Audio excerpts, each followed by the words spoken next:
Every time somebody pays a ransom, it just fuels the ransomware industry. Ransomware has two components. One component is to get inside of your computer. And that's the real trick for ransomware to work. Oftentimes, ransomware will simply rely upon social engineering. Social engineering has to be taken seriously in every organization.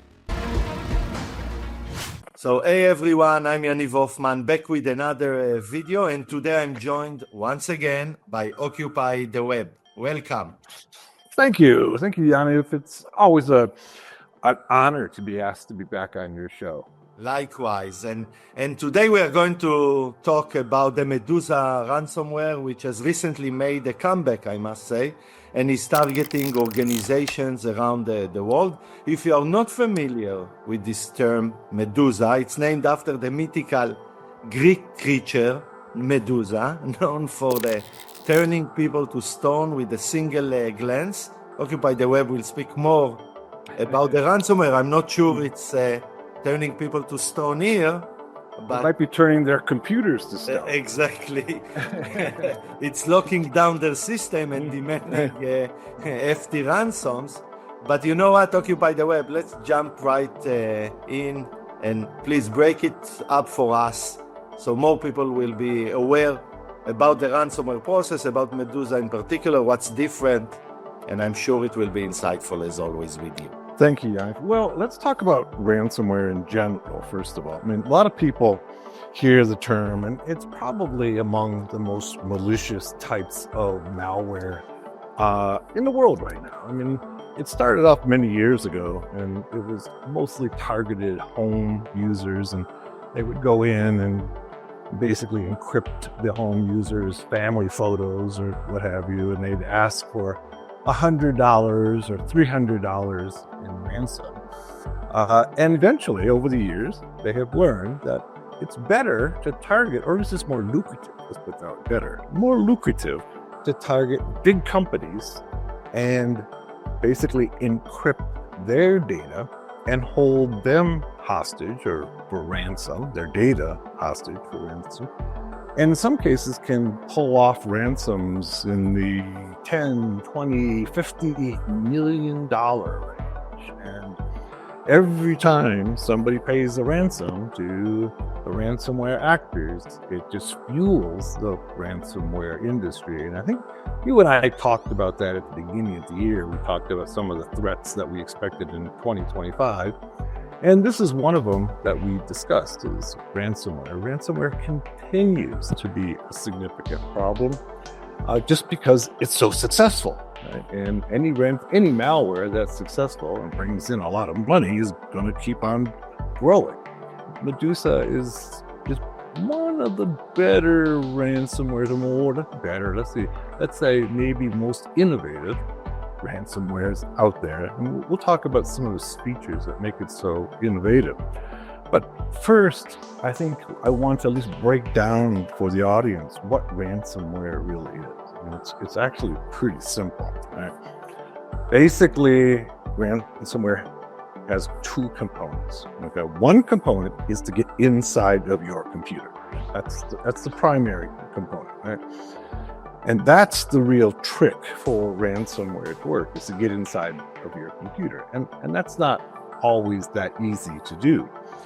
But oftentimes, ransomware will simply rely upon social engineering, which goes to what I have said many times, is that social engineering has to be taken seriously in every organization. Whether you're a penetration tester, hacker, or you're a defender, take social engineering serious, because 80% and plus of the attacks that are going to be successful against your organization are going to have an element of social engineering. And this is not script kiddie type of thing. This is sophisticated social engineering to get somebody's credentials or search the web, the dark web, for credentials. And there's a lot of different places that people can get credentials. And of course, they can trick people to getting credentials. They can send people links and documents that will give them control of that system. So that's the first element. all right, is to get inside the computer. Most of it's social engineering. Sometimes it's a little more sophisticated, especially when we talk about some of these industrial control systems, which Medusa is hitting. That's one of the reasons I wanted to talk about it, is because Medusa is hitting a lot of these industrial systems, and as a result, they're generating a lot of income. Okay, so one of the elements, the first element, is getting inside the computer. That's often social engineering. Sometimes it's more sophisticated attacks, but it's still, that's the first step. The second step is to, once they're inside your computer, the first thing they do is they go and say, okay, what storage devices are on this machine? They simply do a scan. Think of it as like an Nmap scan. They just go out and scan for all of your storage devices, your hard drive, your thumb drive, what have you. And they put that into a variable, right? Those, whether it be A, B, C, D, F, whatever it happens to be, or if you're using Linux, SDA, SDAV. So once they know what your storage devices are, the next thing they do is they start scanning for particular file extensions, all right? Things that end in SQL, things that end in DOCX, and things that end in whatever the particularly targeting. It might be video, it might be a database, it might be emails, and so they could, what they do is they search for all those. We all know that they all have different extensions on, so we can usually identify the type of file by the extension. Okay, we also know that the extensions don't define the file, right? It's really the header that does. But most of these software will simply look at extensions. It's a quick and easy way to determine the type of files on the system. And then once it does that, it then goes out and encrypts them. Right? So just like when you encrypt your hard drive, or you encrypt your thumb drive, or you encrypt your database, that's what they do. They simply encrypt it. And since they're the only one who has the password, and the password is relatively complex and difficult to crack, most companies are left with having to pay the ransom. And they're almost always using AES, a version of AES. We all know that AES is the worldwide standard for good encryption, good strong encryption. And so they're using that with a very complex passwords, and it makes it really, really hard to break, right? This particular piece of software, okay, one of the things that makes it unique, okay, is that, first of all, it's ransomware as a service, okay? If you're not familiar with this, on the dark web, okay, there are these ransomware gangs, there's malware gangs, there are these cyber gangs, whatever you want to call them, who basically advertise their products that you can buy or rent, right? So just like, you might have a 365 Office 365 account with Microsoft, and you just use their system. You don't actually have it on your system, or for instance, Google Docs or something like that. This is what ransomware as a service does. Simply what they do is they say, okay, for a price, you can use our malware, right? And we'll teach you how to use it, right? And then we will take a percentage, okay? They'll sell it. Usually they'll rent it, and they'll sometimes take a commission on it. So here's the amount you have to pay up front, and then we will take 25% of all the ransom, or 50% of the ransom. And this is so they don't get their hands dirty, right? The developers don't get their hands dirty. They simply allow other people to do the dirty work of actually going in and trying to compromise systems and then encrypt the data. And then they handle the ransom part, right? So, and that ransom key is they use RSA, if I remember correctly, to be able to exchange the password so that it can't be decrypted either. Right? As we know, RSA can be decrypted, but it takes a lot of computing power to do so. So for the most part, it's not unbreakable. Right? It takes a lot of computing power. So nation states have the computing power to do it, but most of the rest of the world does not. Right. And so these ransomware as a service gangs are offering their services for $100, sometimes $1 million, depending upon who the customer is. And then these individuals go out and try to get it on a company. That's mostly what they're targeting, are big companies like hospitals, manufacturing facilities, people who have a lot of money. They might even have cybersecurity insurance. Okay, that's one of the targets, right? Because now companies are getting cybersecurity insurance. So if you know that this company has cybersecurity insurance, then you know there's somebody going to be there to pay the ransom. You know, they might have insurance up to $5 million. So, you know, they know that if they go into the system, the insurance company is probably going to pay them $5 million, or whatever the amount happens to be. In some cases, this is much as $50 million. Right? It's a lot of money. So these are, even though, you know, we have cybersecurity insurance to make us all safer, in some ways it's actually making us less safe because the insurance companies are paying the ransoms, and the ransoms fuel the ransomware industry. So if nobody paid a ransom, right, then there wouldn't be an industry because there'd be no money for it. Right? Right. But the cybersecurity insurance companies are paying the ransom many times, and the individual companies are. Now, I can understand why somebody would want to pay the ransom, because if you're a hospital, for instance, you can't just go on with your operations without your data, right? If you're a manufacturing facility, you're making automobiles, you need your data to be able to keep your business running. And having your business down for days, weeks, months is costing millions of dollars. To bring in a incident response team with the necessary skills and capabilities to mitigate this situation of ransomware strikes can cost millions of dollars as well. So the company says, well, you know, I'm going to have to pay millions of dollars to mitigate it, right?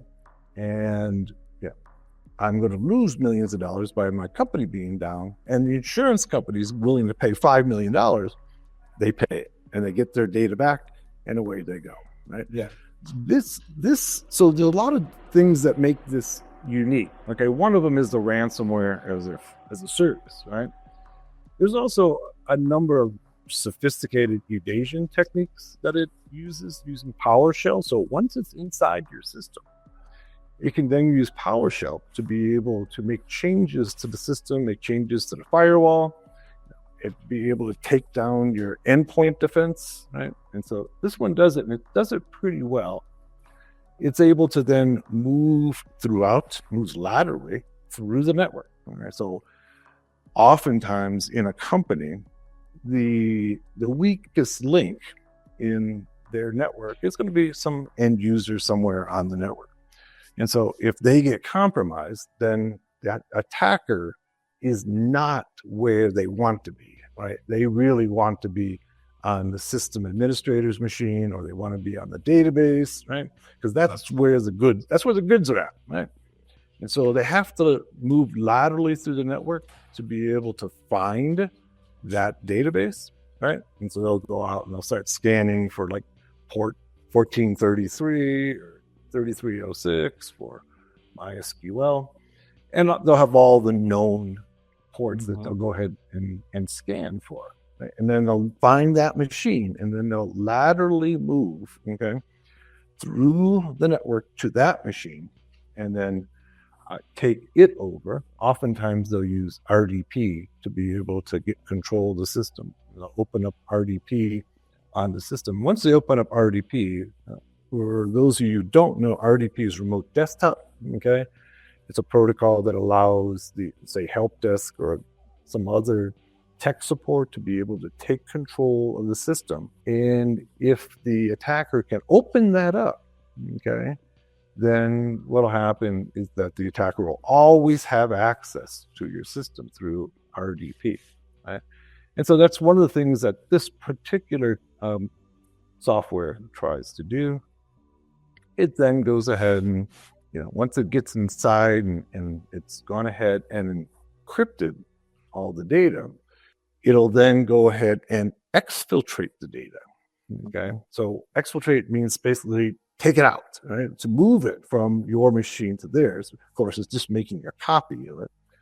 And with that exfiltration, they will also use that as leverage to get the ransom paid, because they'll take out key and confidential information.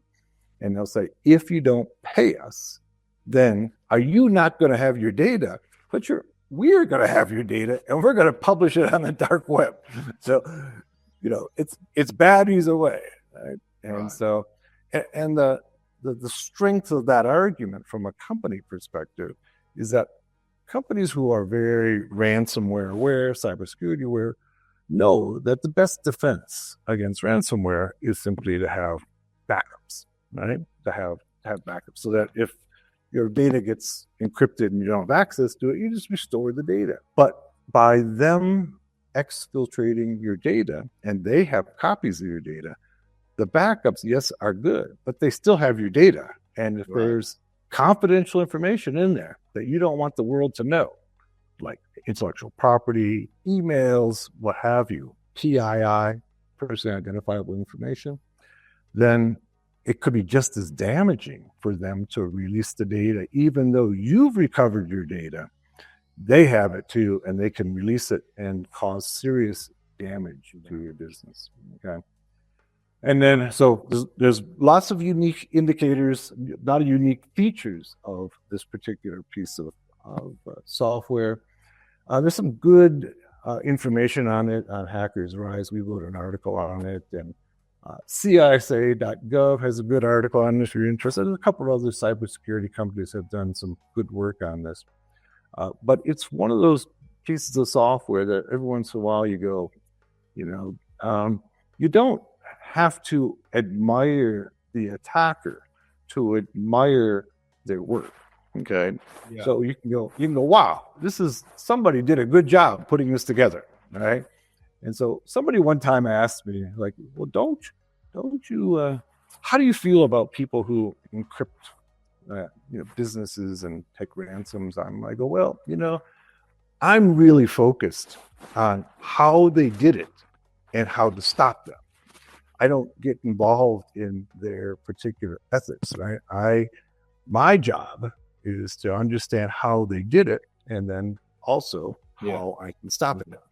So in this case, they've done some hospitals and others that you'd have to really question about whether or not that's the particular ethics of that. But for me, I'm focused on how they did it. And when I look at how they did it, I'm really kind of fascinated by what these guys did. And as such, I think that your viewers and listeners should be very aware of this as a significant threat to their organizations, right?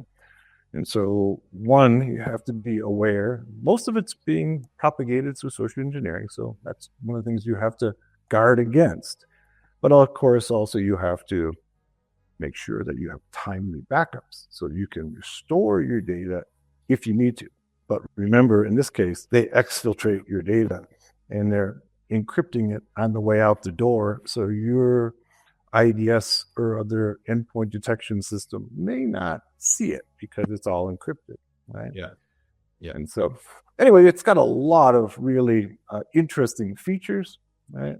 And RDP is one of those interesting features. We've seen that before in other ransomware. It also uses something called Mimikatz. Mimikatz is a tool that some of you who've seen it around, it's built into Metasploit, it's available for download, and it's a tool that basically extracts credentials out of RAM. Okay, it extracts credentials out of a running system, out of the RAM, all right? And once you have compromised the system, it can go in and get the credentials for you. Yeah. And we've seen this on a number of Chinese malware also. The Chinese have been using Mimikatz as well. And of course, that's a commonly used tool in both in pen testing and hacking in general. And then, of course, they finally come up with a ransomware note. right? And gives the user 48 hours, okay, to be able to respond. And if you don't respond and pay, they increase the ransom by $10,000 a day.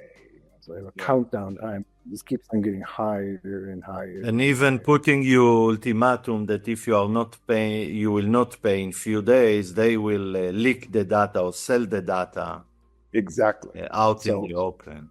This is one of the things that we have to think about. In general, what we've done with ransomware is we've said, okay, let's just keep a good backup, right? Which is just good practice, right? But in this case here, if they exfiltrate the data, then even if you restore your own system, they still have your data. And sometimes there can be real damaging to an organization, and it can be damaging to the reputation of the organization. One of the things that companies hate is to be in the news for being hacked, right?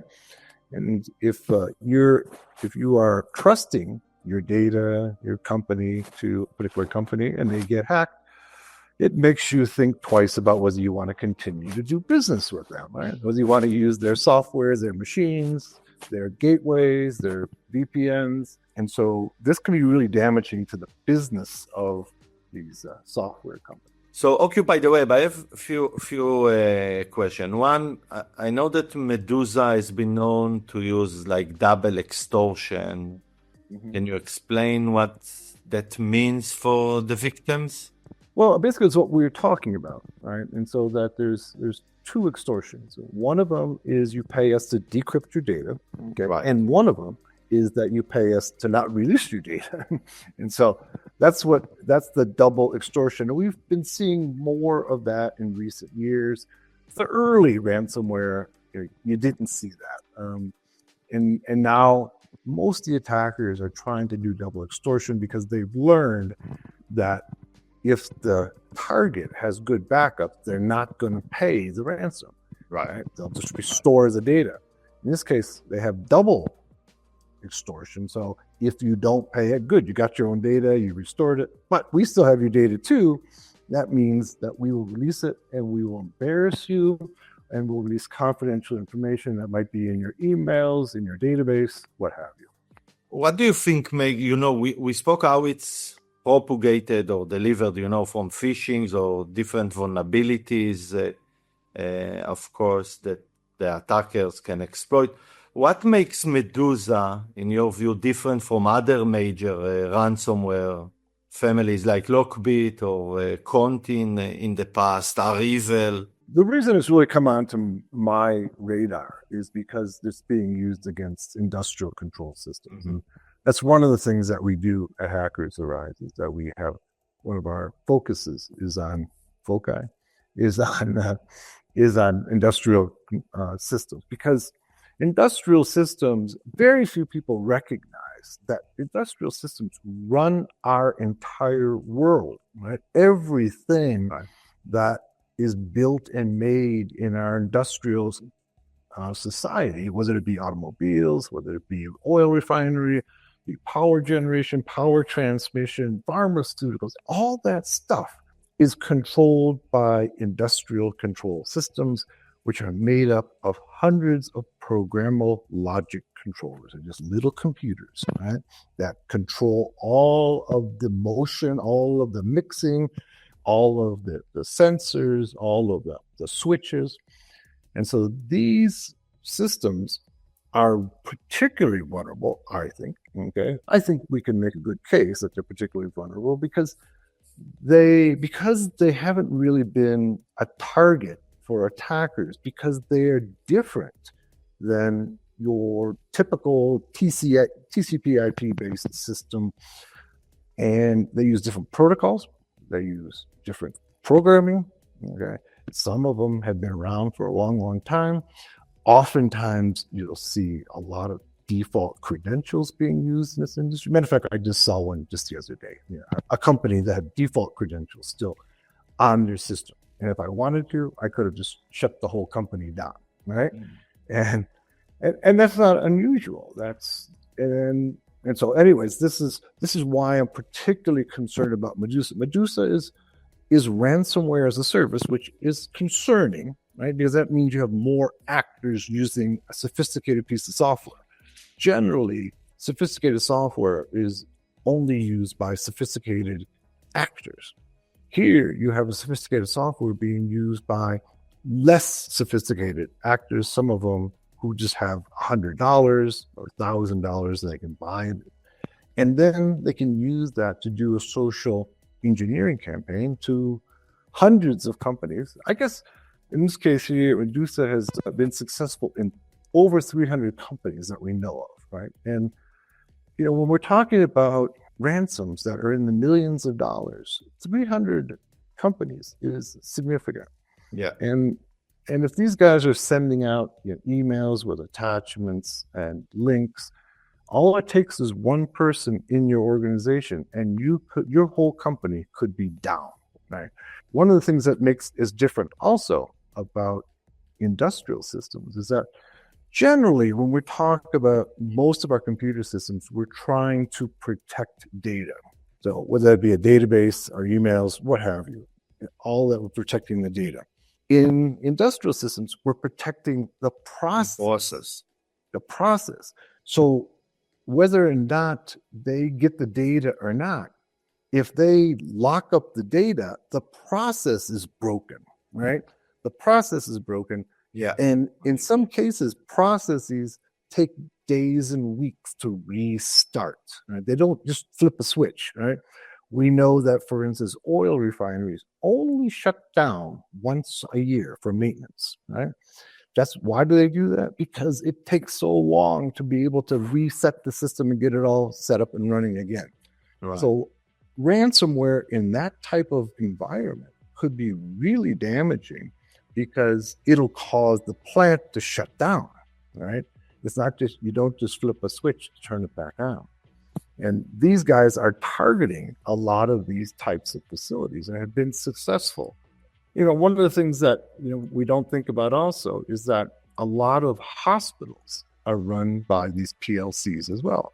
The hospitals, and this is what they've hit. So the hospitals have security systems, they have locks on their doors. These are all run by PLCs. These are industrial systems.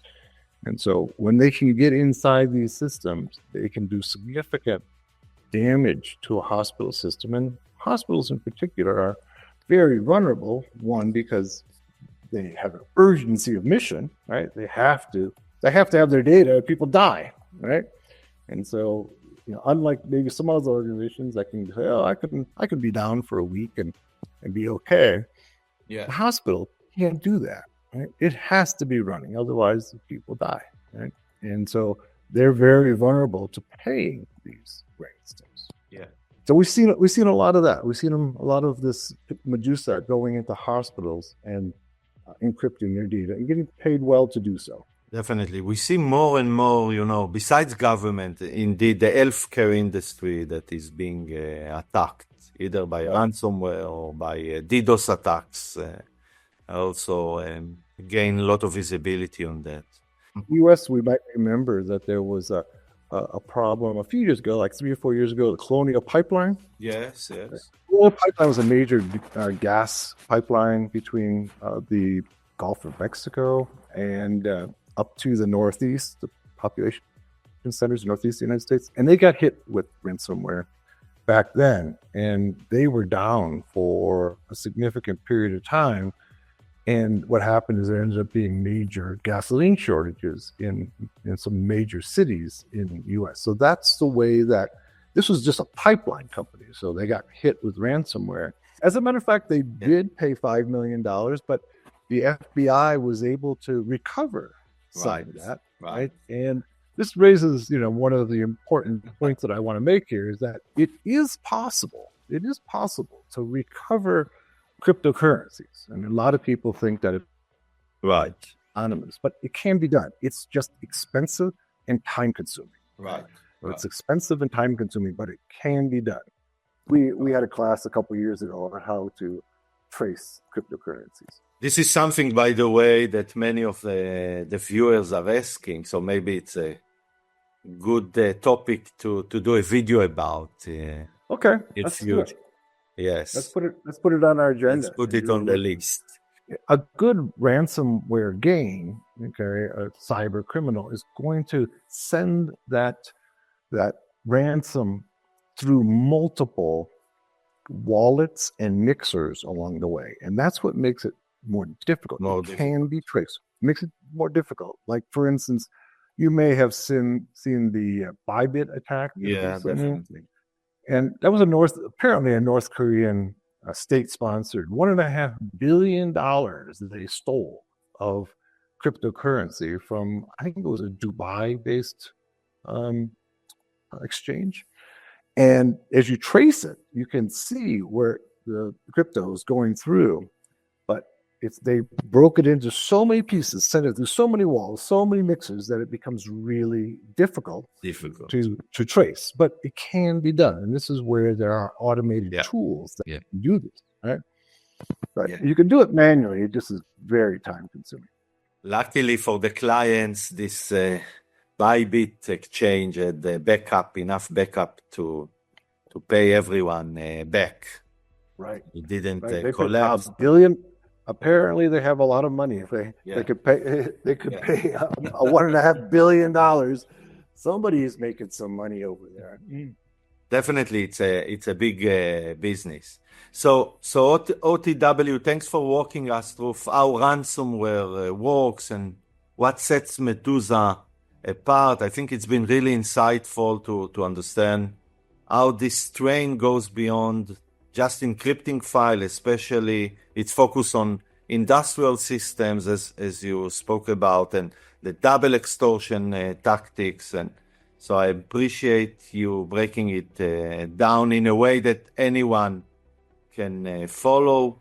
For those of you that like our content together, we are planning more videos, more on the hacking, IP cameras. Maybe we'll do something on the cryptocurrency. We have so many topics to do together. So keep watching, follow Occupy the Web community in Paralyze. Everything here is books, and all of the links are in the description and on screen as we spoke throughout the video. Thanks again so much, OTW, and hope to speak to you very soon. Thanks, Johnny. Let's get together soon and do a few more videos together. Thank you very much, and everyone, thank you so much. Hope you loved the video, and see you in the next one.